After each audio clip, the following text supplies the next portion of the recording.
So it's probably going to be a good minute before I can go to the dentist without giving him just a little bit of a side eye.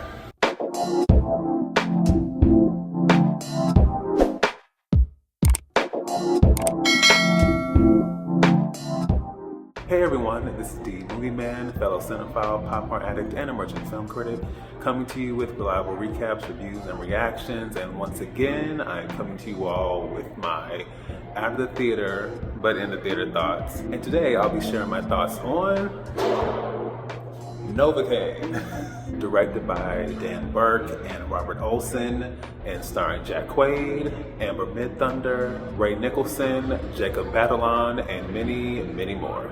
Story-wise, this film is centered around Nathan Kane, a mild-mannered and introverted bank manager with a rare disorder known as congenital insensitivity to pain, who embarks on a dangerous and thrilling journey to rescue his girlfriend after her kidnapping by bank robbers.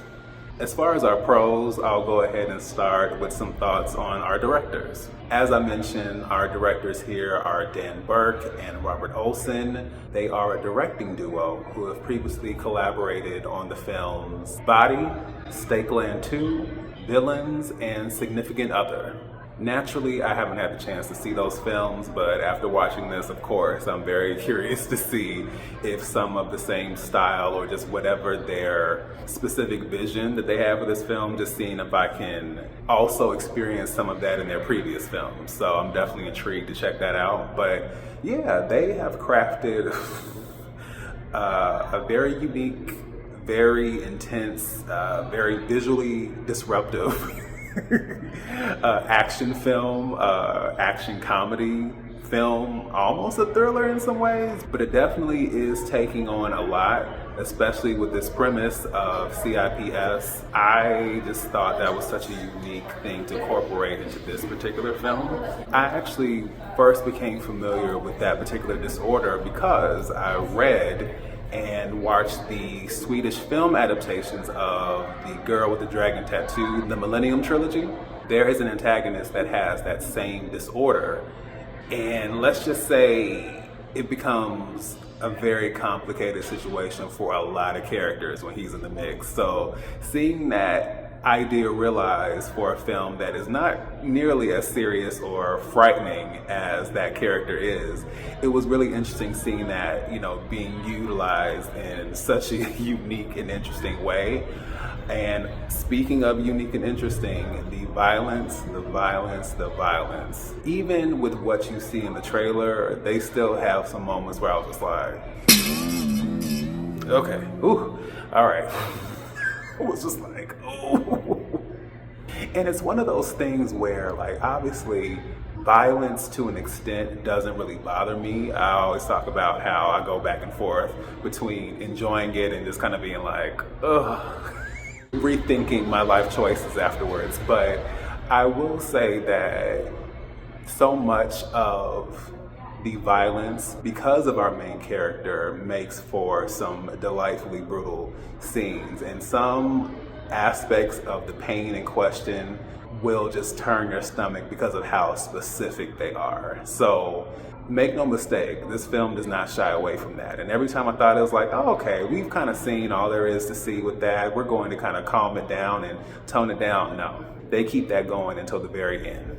And I appreciate the fact that they were consistent, but good gracious, they did not let up, which I appreciate and also in many ways regret seeing and subjecting myself to.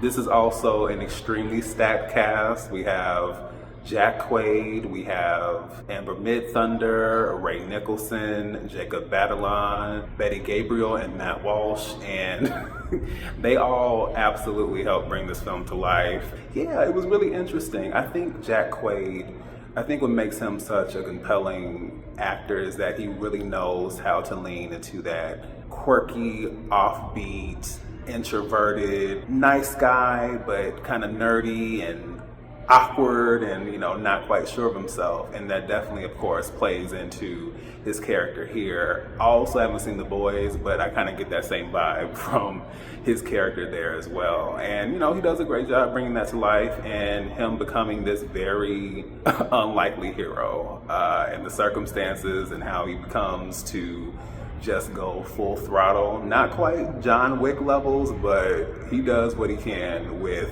what he has, let's just say that. And I really did enjoy that. I also thought it was cool seeing Amber Midthunder. Of course, she's most known for her starring role in Prey, one of the Predator prequels we got not that long ago. She's also starred in the film Dream Scenario, and she'll also be starring in the upcoming film Opus as well. And lastly, Ray Nicholson. I wasn't that familiar with him outside of his appearance in Smile 2, although he has starred in other films, but he was a very interesting antagonist. He definitely did a very interesting job leaning into the more comedic aspects as well as the more intense, thrilling, disturbing aspects of the character, which I wasn't quite expecting, but I could definitely see a lot of elements of his father. Obviously, two different levels as far as acting and, physicality, but I could definitely see some of that. So it was interesting just kind of seeing some of that, some of his dad, so to speak, kind of come to life, especially if you've seen The Shining. Here's Johnny! As far as my cons, I would say that to some extent, the film isn't quite as funny as I thought it would be. Like, it's still very much comedic, but it wasn't quite as laugh out loud as I thought it would be. It was definitely enjoyable, and like I said, you definitely get a whole lot visually as far as the violence and the hijinks and all of that. So it was very much enjoyable, but it wasn't quite hitting as much on the comedic ha-ha-ha level that I thought it would be. And lastly, I would say that I've probably gotten a little bit spoiled with the 95, 97 minute features that I've been seeing so far this year. This film clocks in at 110 minutes, which is not terrible. It's about an hour and 50 minutes, which is fine, but I would say this film starts to wrap up at a certain point. And then when you think, okay, we're closing this out, then it's like, oh, but wait. And sometimes that works for me and sometimes it doesn't.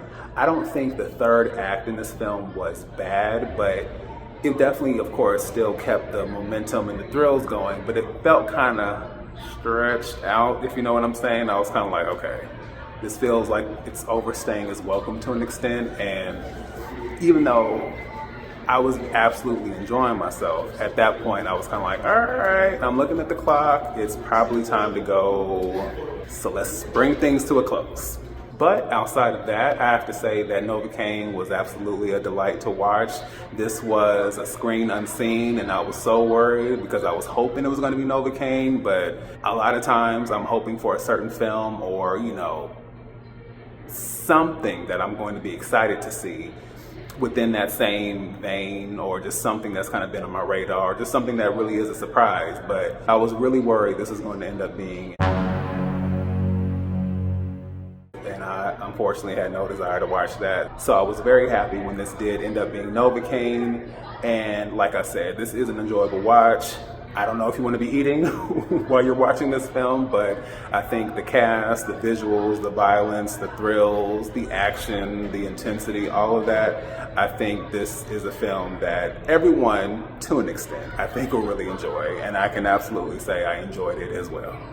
So, once again, this is D, Movieman, signing off, and I'll see you at the movies.